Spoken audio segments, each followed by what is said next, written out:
وهاي خلصنا كامل العجينة. شوفوا شوفوا ما شاء الله تبارك الرحمن، ولا أروع. شوفوا ما شاء الله تبارك الرحمن، الصلاة على رسول الله. ركز معاي، بسوي لك أحلى وأطيب خبز صاج مع فلافل سوري، ولا أطيب. تابعني لنهاية الفيديو. طريقة العجينة: بدنا نجيب 3 كاسات طحين،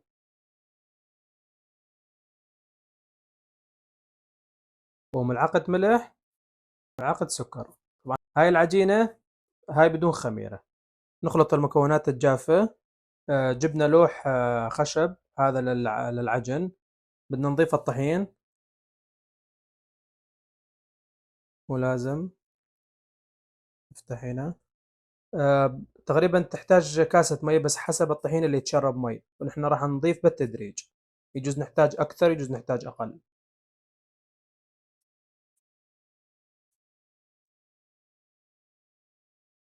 بالتدريج مثل ما قلنا.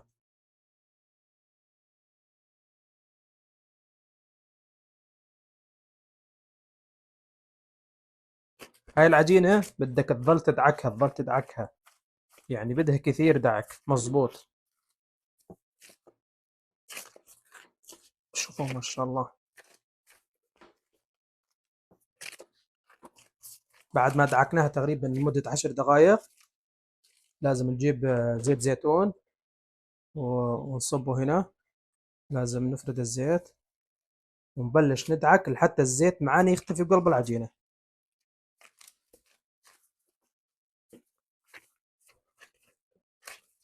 يعني نظل ندعك نظل ندعك لحتى تحسون ان الزيت اختفى، ما ضل في زيت بالعجينة. وشوفوا ما شاء الله تبارك الرحمن، صارت عندنا العجينة جاهزة. وبنقطعها كور ونريحها تقريبا شي نص ساعة. طريقة التقطيع عندنا هذه، مشان كل رغيف يطلع نفس الشكل.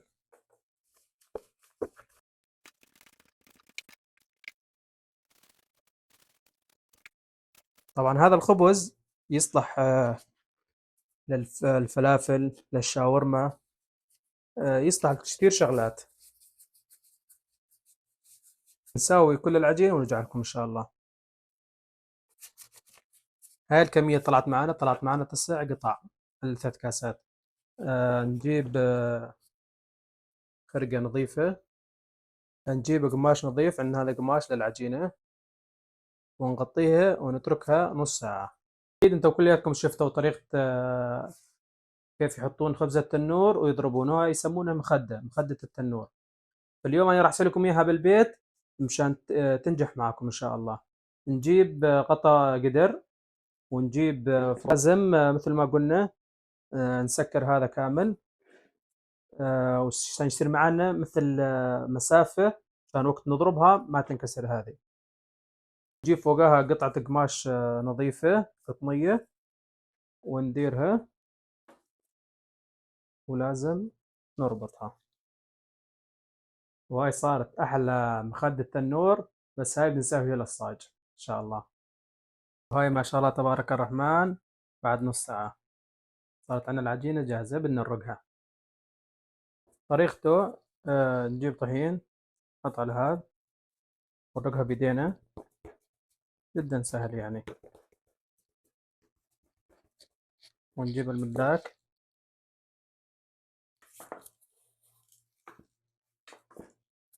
شوفوا ما شاء الله تبارك الرحمن، هاي النتيجة اللي وصلنا لها.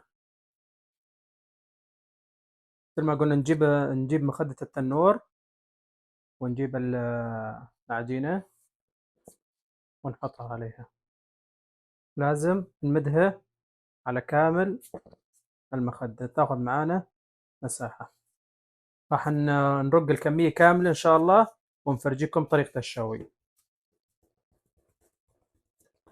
وما شاء الله تبارك الرحمن، صارت مثل ورق الزبدة. نجيب الصاج نحطه على الغاز على نار وسط. نشوف الصاج زحمي، شوفوا ما شاء الله صار حامي. قبل ما نحطه على الصاج لازم نبخه شوية مي، هذا السر يظل طري. ويلا بسم الله توكلنا على الله. دقيقة دقيقة ونص إن شاء الله يكون جاهز. دقيقة ونص نقلبها على الوجه الثاني. شوفوا ما شاء الله تبارك الرحمن، صار عندنا رغيف جاهز. نجيب أي قماش نظيف ونغطيه، ومثل ما قلنا نبخ مي قبل ما نحطه على الصاج، ونخلص العجينة كامل بإذن الله وفرجيكم النتيجة.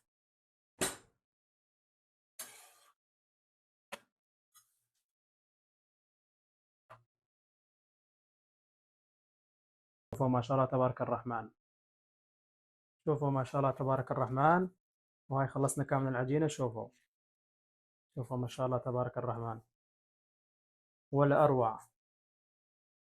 شوفوا ما شاء الله تبارك الرحمن، وهاي خلصنا كامل. شوفوا اللهم صل على سيدنا محمد، صارت عندنا جاهزة. بدنا نعلمكم طريقة الفلافل السوري كامل الخطوات بإذن الله، خليكم معنا. الفلافل السوري كثير ناس تسويه بحمص وفول، بس لا، سر هش الفلافل هو الحمص فقط. وعندنا هذا الحمص مغسلينه ومنقعينه تقريبا مدة 12 ساعة قبل ما نبلش فيه. بسم الله الرحمن الرحيم، نبدأ على بركة الله. بدنا نضيف الحمص. بعد ما ضفنا الحمص قلنا عندنا هنا تقريبا 300 جرام حمص.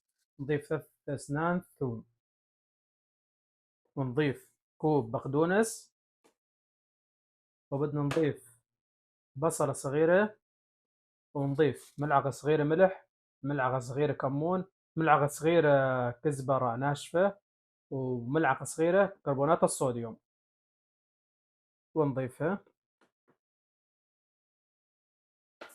ونحطها على الخلاط ونخلط المكونات.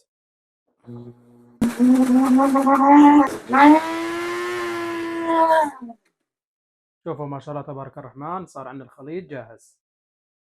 ونريح العجينة شوي ونجهز معاكم صوص طحينة. شوفوا ما شاء الله على القوام وعلى اللون. أكيد الفلافل ما راح تتاكل بدون ما تضيف عليها صوص الطحينة لأنه تطلع ناشفة. طريقة صوص الطحينة: بدنا نص كوب طحينة، ونص كوب زبادي، وملعقة ملح، نص كاسة مي، وعصرة ليمونة.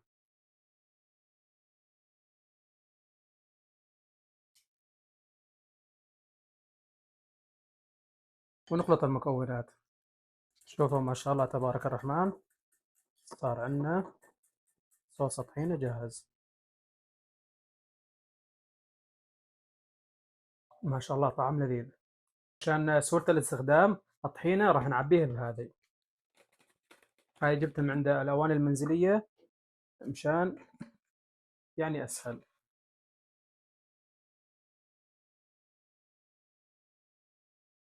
عم سوي لكم شغل يعني ما شاء الله، شغل المطاعم، شغل سريع. أكيد رحتوا على مطعم الفلافل تحصلون عنده مثل هذه يكون حاط فيها حامض ليمون. راح نسوي حاط فيها أنا نصياتها مي، وأضيف 2 ليمون،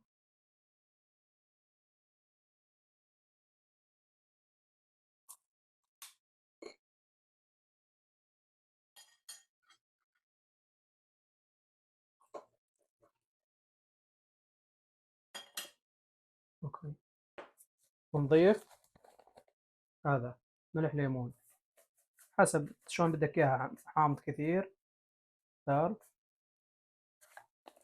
ونحرك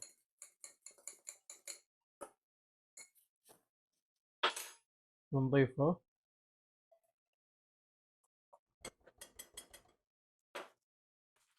صار عندنا حمض الليمون جاهز. هاي شغلنا الغاز على الزيت، والزيت ما راح يكون لا حامي ولا بارد.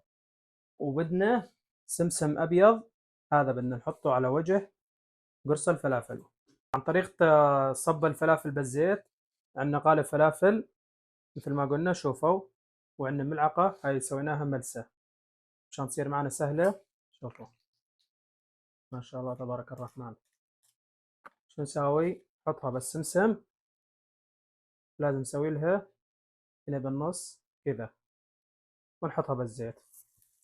صارت عندنا جاهزة. يلا كل وحدة نسويها لازم نحط بالمي على السريع ونصب. حطها بالسمسم، خلك سريع بالصب. شوفوا ما شاء الله تبارك الرحمن على اللون. عندي غالبين فراح اجرب هذا الغالب الثاني.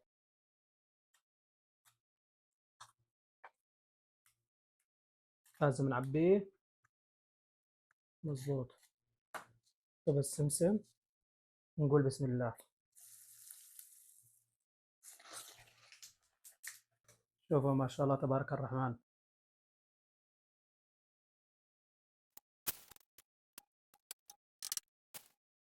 شوفوا ما شاء الله تبارك الرحمن، صار عندنا الفلافل جاهز. شوفوا اللون تبارك الرحمن، جربوها ما راح تندمون بإذن الله.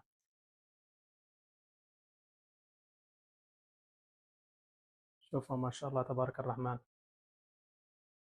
وهاي ما شاء الله تبارك الرحمن، شوفوا الفلافل تبارك الرحمن شلون مستوي. بعد ما غلينا الفلافل بدنا نساوي مسبحة الحمص، هذه يعني نحط مع الفلافل. عندنا حمص، هذا الحمص طبعا هذا مسلوق مو منقوع، وعندنا ليمونة وملح وطحينة. الحمص هذا لازم يكون مع ميته المسلوقة ونضيفه. شوفوا ما شاء الله تبارك الرحمن على القوام، صارت عندنا المسبحة جاهزة.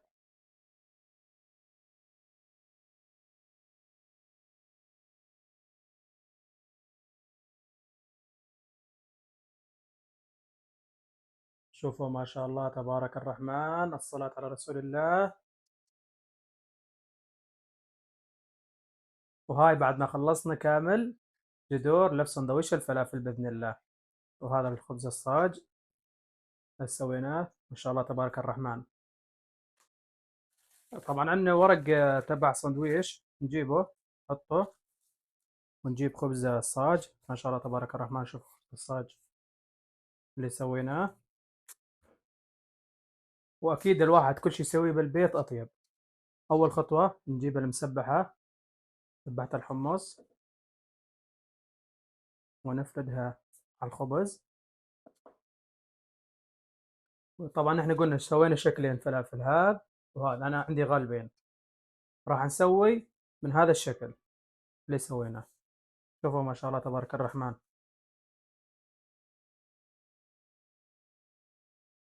بعدها مثل ما قلنا نضيف طماط،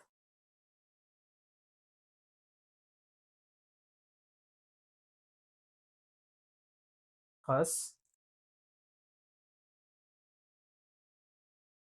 خيار، رشة ملح. مثل ما قلنا هذا اللي سويناه، هذا حمض الليمون شوي. وأهم شيء صوص الطحينة، هذا ينطي نكهة للفلافل. ما شاء الله تبارك الرحمن، صارت عندنا جاهزة.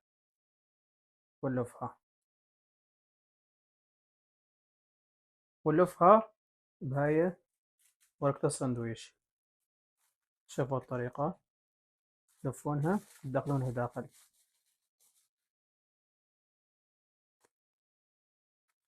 وأهم شيء ملعقة المسبحة. وشو نقول؟ نقول بسم الله.